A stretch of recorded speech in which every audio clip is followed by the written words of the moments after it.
You know, what do they say? Never mind. We're on? That's Texas.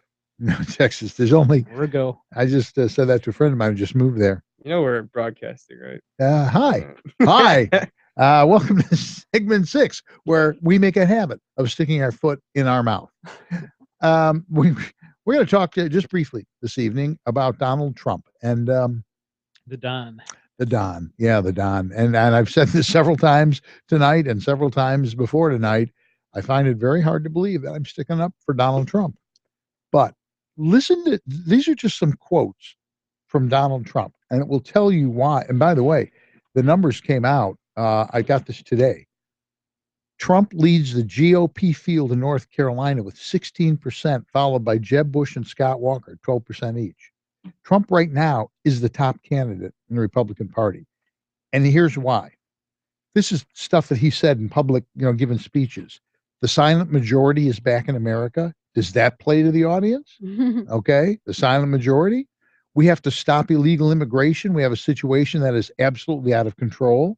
That's one of the things that got him into trouble, because you can't say that. We're getting ripped. We're getting taken apart piece by piece slowly.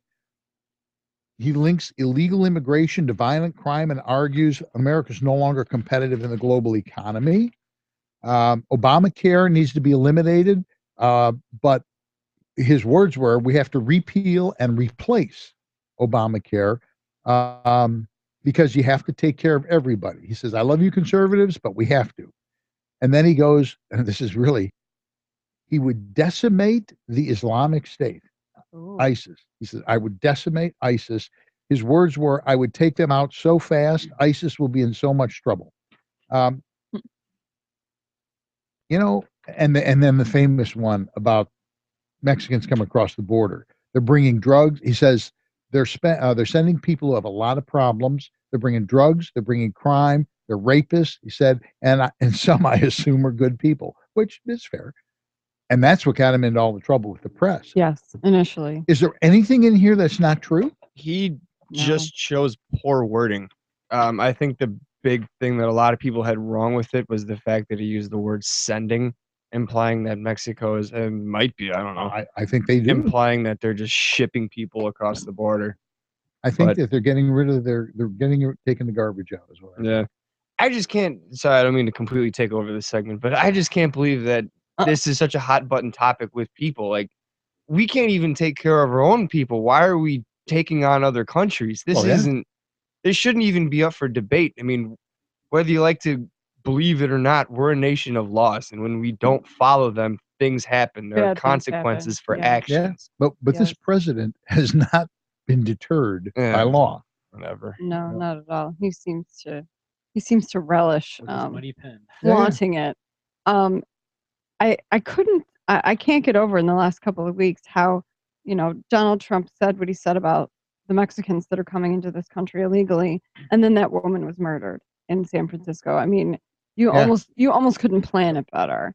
And I'm not putting up any conspiracy theories. I'm just saying it's really coincidental, but it really does show the level that the problem is at.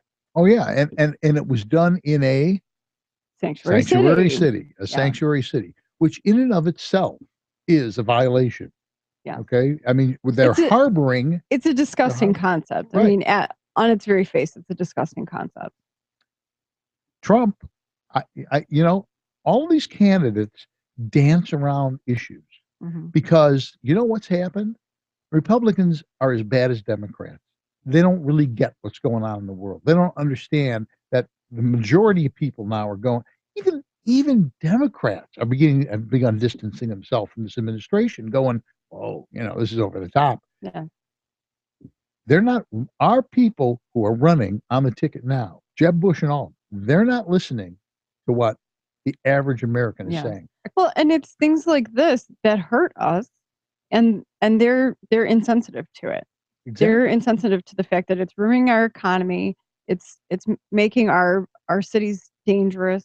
And a lot of areas are so, in Texas, there's sheriffs in counties in Texas that are telling the people that live close to the border, we're doing the best we can, but you need to arm yourselves and you need to be prepared because we can't defend you. Not to mention, we can't afford it. Well, you're right. Fiscally or financially, we can't afford this. That goes back to what I said earlier, is we can't take care of our own people. We shouldn't be taking care of Mexico's. Right. It's not even just Mexico's. Anybody who comes here legally, for that matter, whether you get your way here through China or China, Asia, anywhere that country or part of the world, but we can't take care of you. That's the thing. And what they're doing is here's the thing, they're giving them priority. Yeah. If you come across the border illegally, you get more stuff than if you're a citizen earning a living. Right. Yeah. And that's just, my heart goes out to people who genuinely try to come and have a better life. I get that. My parents came here. They came here legally. Yeah.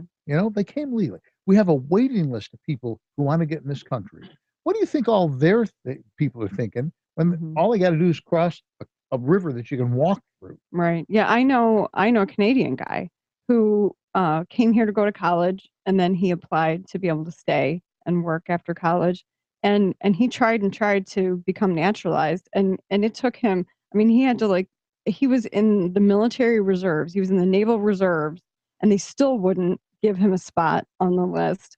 And he finally went through his representative to to kind of twist some arms, and he finally did. But it took him over a year. And he's somebody who's serving our country. Yeah. I tried to get a family from Vietnam that I knew in, and I actually got an exit visa from Vietnam for them. I convinced Vietnam to give them an exit visa. I couldn't get them into the U.S.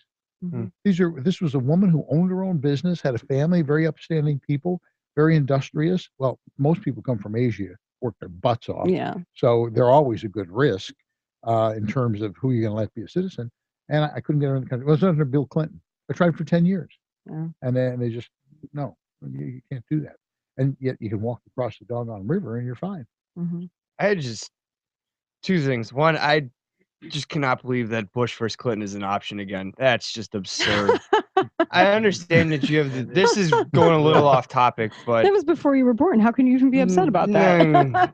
Career politicians, but you have the freedom to run. I get that, but I'm just disappointed. Well, particularly Clinton has more baggage, substantiated stuff than anybody who's ever run for office before, for president. Yeah. Yeah. Well, that, and another thing I was going to mention is that if you are running on a platform of morals, which in a sense of the word is what Donald Trump is doing, you're going to be patronized every step of the way. Sure. If you're a Republican. Whereas if you're Hillary Clinton, I don't follow her campaign. I don't necessarily care for her, but why is it okay for the left to run on their morals while the right sticks to their guns and gets patronized? Because the press backs them. Yeah. That's why. Here's why I'm rooting for Donald Trump. And do I really want him for president? Probably not. But here's why I'm rooting for him today. Because he's scaring the bejesus out of all the rest of the Republicans. Yeah. They're not listening to what we're saying. And they said, elect me in the last election. We're going to change everything. What have they done? Republicans had the chance, and they reelected Boehner for, what is he, Speaker of the House? Yeah. Right. They've accomplished, for all intents and purposes, nothing. Very little. No. Well, and I think it's also been a real test of character for the other Republican candidates who, the other 13 that have already declared, how are they going to react to the things that Trump is saying? Yeah. And the only person that is telling the truth is Ted Cruz. Yeah. He's the only Cruz. one saying Donald Trump speaks the truth. Which is politically a bad choice because they get excoriated for it. Mm-hmm. It's gotten to where you can't be honest. And that's what Donald Trump is doing. And he's no dummy. He knows exactly what he's doing. Oh, yeah, he's throwing it right in their face. Mm-hmm. He's loving every minute of this. He throws out those one-line zingers knowing he's frying somebody in that group and of not 13. only that, he may seem like a loose cannon, but he is not. No, he's in total control. He knows exactly what he's doing. Every word is chosen, and he's doing it on purpose. Yeah. He's doing it for effect. I wonder, to be honest with you, if he actually wants to be a president. I'm thinking not. I'm thinking it's shake and bake. He's just going in there like Apprentice, okay? Sure. He's going in there and scaring the snot out of him. Right. Because he's trying to thin the herd. Right. You look at a guy like Donald Trump.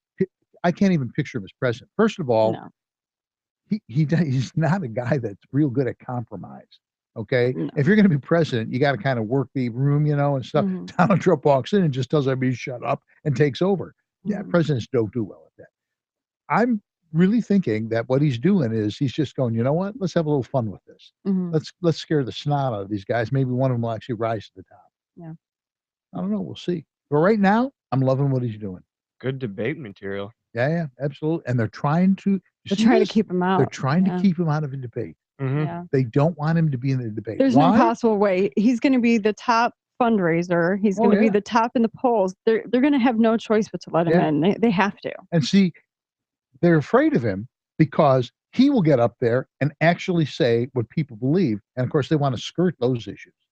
The same thing I said about Carly Fiorina. People are afraid of them Mhm. because they got balls. Yeah, Yeah. exactly. They'll say Yeah. what needs to be said. Same thing with Trey Gowdy. Like we talked. Oh, I love Trey. I love would- that guy. I love him. I am under Yeah. the impression he's building his credentials. Oh, of course That's what if I'm he, sure he is. Probably. if he were to run, I would happily volunteer for his campaign. I would endorse him every day on Facebook. See, Great guy. The interesting thing about Trey Gowdy is I think he knows he's a fairly young guy and he's fairly new in political. Mhm. And unlike Obama, who thinks he's qualified when he has nothing, Right. Trey Gowdy seems like a really responsible guy. Well, and he's a lawyer. Yeah. He knows how to work it. Right. He's building up exactly what you say. He's building up a lot of credibility. You watch him in those committee meetings. Oh, Mhm. he's a work Oh of art. yeah, and with this Benghazi thing, Yeah. he He's knows a pit bull. He's he relentless. knows this is going to be his calling card. It'll be his Watergate. Mhm. Absolutely. Yeah. So we didn't really solve anything, but I would say this thing. I would go out en masse and support Donald Trump, even if you really don't want to see him as president. Right now, supporting Donald Trump is really scaring the snot out of the guys who probably are going to get elected if a Republican gets Hopefully elected. not. So I'm 100% behind Donald Trump for the moment, I like what he's saying. and that's pretty much it. Any other pithy thoughts? One thing too, when we do these second sixes live, we can actually take messages from our Facebook fans. Yes. I never thought about We- that. I yeah, just I wanted mean, to I mention it to you 'cause I we do still have have it in viewers right front of now me. watching us. Who is? Yeah. We have viewers watching us. So, It never occurred to me, but you're absolutely right. Right. You could interact with us on Especially when Facebook. we're here in the studio, I still have Facebook on exactly. from Yeah. the show. I So, turned Yeah. mine off. Or, I didn't think about it. Smart. We have to remember that in the future, and we have to weave that I'm into. bringing it up now. Yeah, Let exactly. everybody know. That's it. If you have a Good question, thinking. comment, Good let us know. thinking. We could patch intern guy in from where are you going? Barbados? Where the heck are you going to college again? Stillwater, Oklahoma State. Kuala Lumpur. What's wrong with the University of Illinois? Not smart enough to get in. ACT score wasn't what they wanted. You can't be serious. You need like a 28, 29 to get in. Or you have to know somebody, which is how I got it. Yeah, that too. That helped a lot. Yeah. That and frankly, I'd like this to is stay my in the South. confession. Yeah. You know what? I liked living in the South. I truly Yeah. did. I really did like it. It's a kind of a mixed bag, but I really did like living down south. Yeah. Just got to watch out for those tornadoes. No, Oh, actually, Norman is the one that gets Yeah. pounded with it. Stillwater doesn't get touched. Never? No, yeah, it's not in the track. You're it's right. an ongoing Yeah. like Star Wars joke, like Dark Side. Yeah. That whole thing. All right. Well, I guess that's it. Okay. We didn't solve anything. Back Trump short term at least. Let's scare the other guys. And we'll be back next week with more segment 6.